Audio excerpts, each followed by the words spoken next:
Good morning, students. The topic of our today's discussion is judicial approaches towards environment impact assessment. The purpose of this module is to understand the meaning, nature and scope of environment impact assessment and to understand the role of judiciary in applying principles of international environmental law in India with reference to environment impact assessment. Apart from it is to understand the judicial perspectives on EIA, that is environment impact assessment and its relationship with sustainable development, and to gain knowledge on precautionary principle, environment impact assessment and judicial exposition thereon. So, friends, we would begin with the meaning and a few definitions of environment impact assessment. Environment impact assessment is basically it is a mechanism, it is a process, it is a method to ascertain the consequences of various activities on the environment, and the purpose is to avoid or diminish the adverse impact of that proposed activity. So, environment impact assessment includes the capability of the mankind to foresee, to visualize the probable outcomes, the results of the proposed project or activity, and it is an important tool of modern environmental governance as well as decision making process. According to Farooq Muslim, it is basically the ability of the mankind, ability of the agencies to visualize the probable outcomes. And while we would be looking at the meaning of EIA, it involves a study, a process to read out, to analyze, to examine the probable changes and various socio-economic and biophysical characteristics of the environment, which may result from a proposed action. And friends, it is done at a stage where serious environmental damage may be avoided or minimized. So, we can understand that EIA is mostly conducted at the time of initiation of the activity or before the proposal is floated. In fact, the process should integrate environmental with economic and social considerations that develop the understanding at the very beginning of the process of design of that proposal. The scope of environment impact assessment has been explained by P.S. Elder, an environmental scientist, in detail. According to him, an environment impact assessment of an activity should focus on describing and analyzing the proposal, and it should prepare an inventory of the natural and human environment and interest affected by them due to the proposed activity, and it is followed by prediction of the environmental effects of the proposed activity, and these environmental effects include direct, indirect and the cumulative effects both on the site and on the region, giving irreversible effects and commitments, and also identifying that who will gain and who will lose, who will be deprived of from the present benefits due to that proposed activity. Friends, environment impact assessment also carries an evaluation of the magnitude and importance of those effects. It is to describe, it is to evaluate the possible mitigative measures, so that if any probable environmental harm or injury is caused, what should be the mitigative measures. It is followed by the alternative approaches to mitigate the pollution caused by that proposed project. So, do's and don'ts, those are also suggested in an environment impact assessment process. So, it is also including the results, the analysis in an integrated format regarding the probabilities and stakes involved in that proposed project. So, that integrated information helps the agencies to take the decisions. So, it is an anticipation of the consequences of the proposed activity. So, therefore, environment impact assessment is an instrument that provides for ongoing monitoring of impacts and of success of mitigative measures, followed by specifying procedure in case the project has to be abandoned. So, the economic cost and economic life of that project is also considered in comprehensive detail of environment impact. Basically, the environment impact assessment carries 4 stages in itself. First is the design of the project, it is followed by the construction of the project, then operation and then abandonment. So, nowadays EIA environment impact assessment has been recognized under international environmental law as well as national environmental law.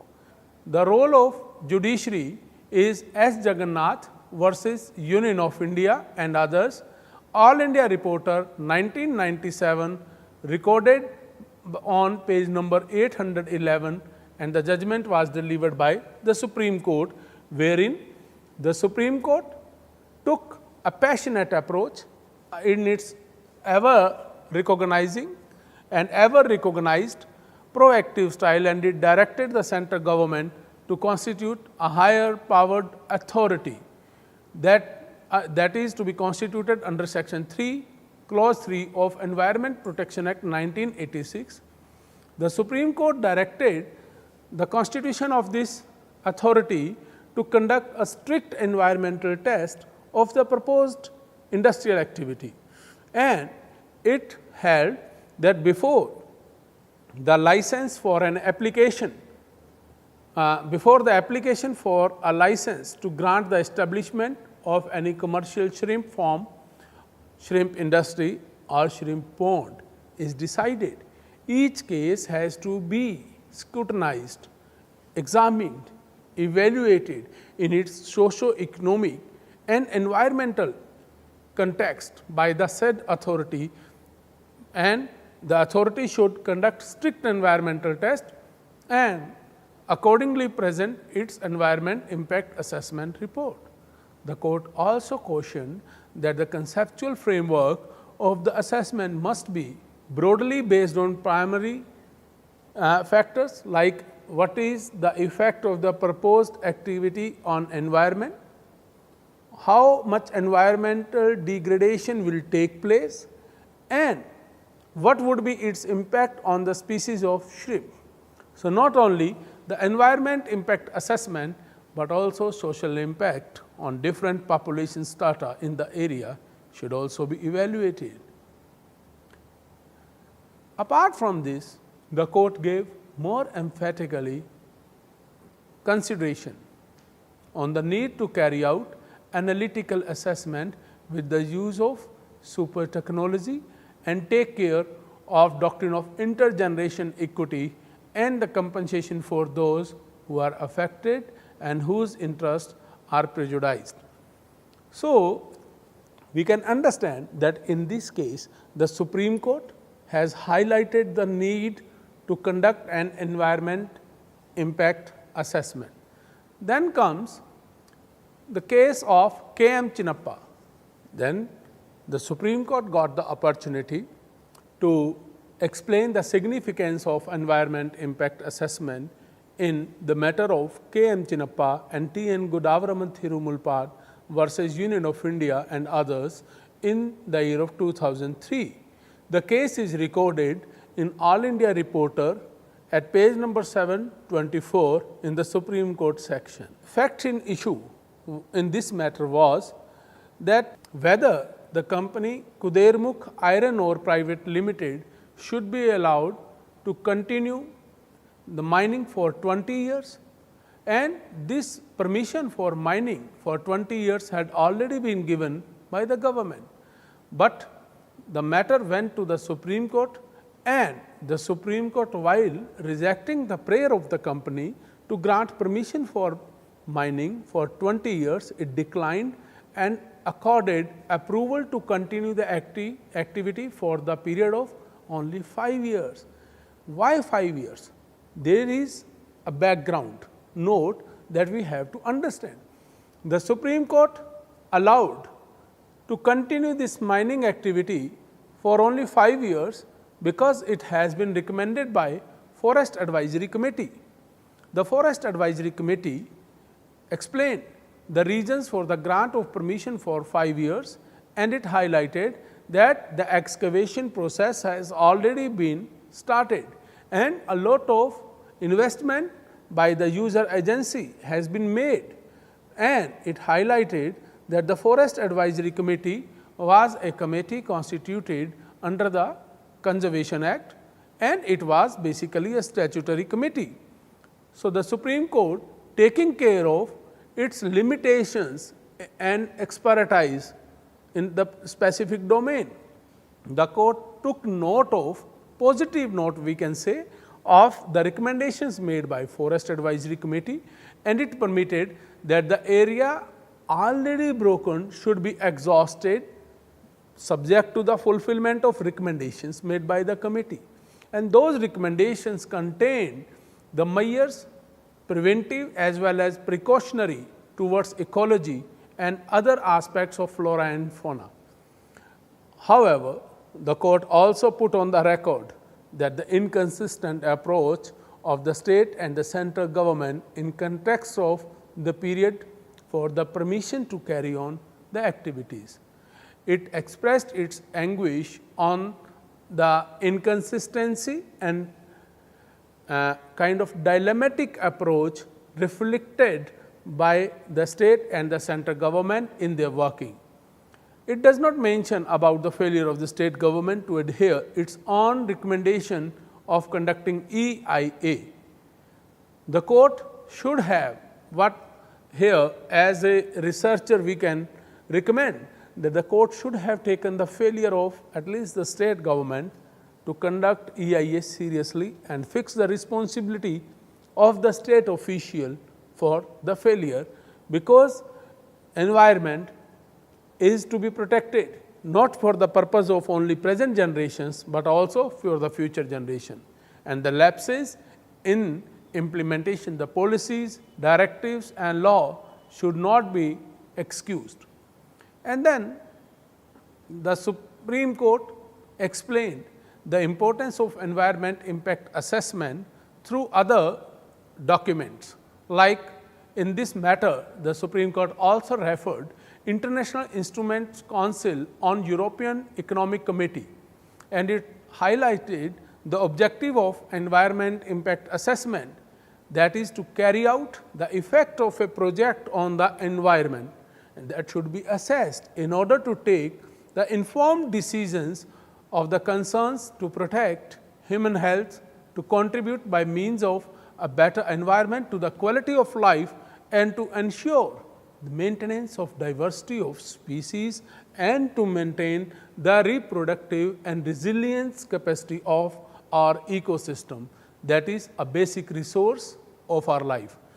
Besides, the Supreme Court took note of the preamble to the Convention on Biological Diversity 1992, wherein it took cognizance of the approach, the concern depicted in that preamble, that is biological diversity is being significantly reduced by certain human activities, and aware of the general lack of information and knowledge regarding biological diversity and of the urgent need to develop scientific, technical and the institutional capacities to provide the basic understanding upon which to plan and implement appropriate measures.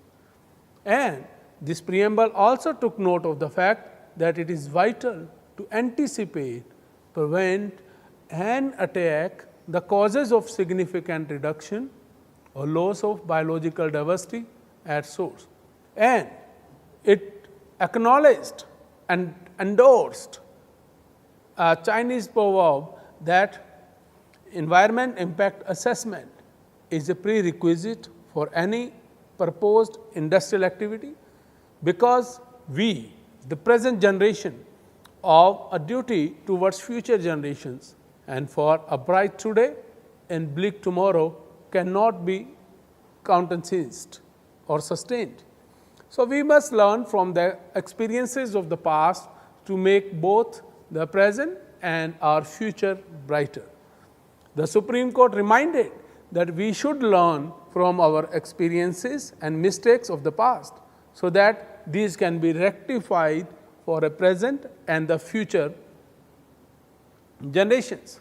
And it cannot be lost sight of that while today is yesterday tomorrow and it is tomorrow's yesterday.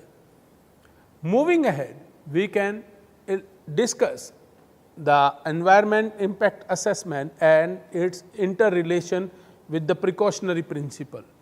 Friends, as we know, it is duty of the government to ensure that the people in India enjoy their right to life that is guaranteed under Article 21 of the Constitution, to be read with in the light of Article 48A, wherein the state has been placed under the obligation to protect and improve the environment and natural resources. Therefore, the court, apart from recommending environment impact assessment as a prerequisite of environmental governance, it reminded that protection and improvement of environment is an unavoidable and indispensable constitutional mandate. It is a commitment for a country wedded to the basic idea of a welfare state. And since the world is under an impenetrable cloud and every individual in the society has a duty to protect the nature. Now, we would discuss a few of the cases through which we would underline the role of Indian judiciary in context of environment impact assessment.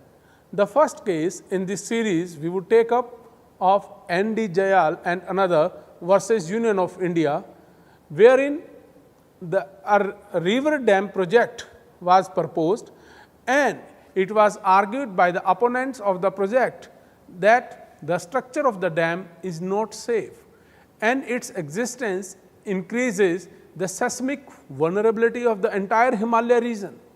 In this regard, the government of India submitted that the government had started this work of project only after satisfying itself regarding the safety of dam.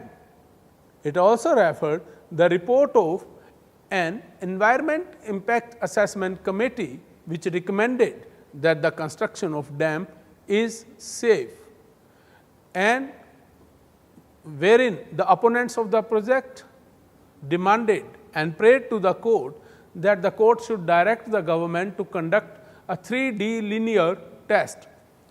The court, adopting its judicial restraint approach, held that it should not interfere in the domain of technical expertise, and the court expressed its satisfaction, and it expressed that it is convinced from the report of Environment Impact Assessment Committee that the construction and the continuance of the project is safe.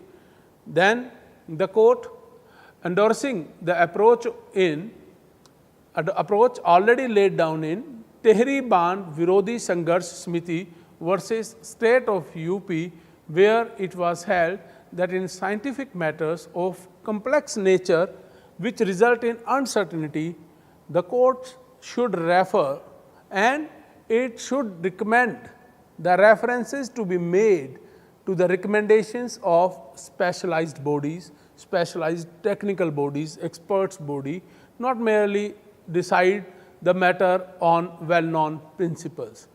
The court got another opportunity to promote the integration and incorporation of environment impact assessment on Indian soil in the matter of MC Mehta versus Union of India and others, that is recorded in All India Reporter 2004 at page number 4016 in Supreme Court section, where the Supreme Court directed Haryana Pollution Control Board to conduct an inspection and determine the impact of mining operation on Badkal Lake and Surajkund area within the state of Haryana.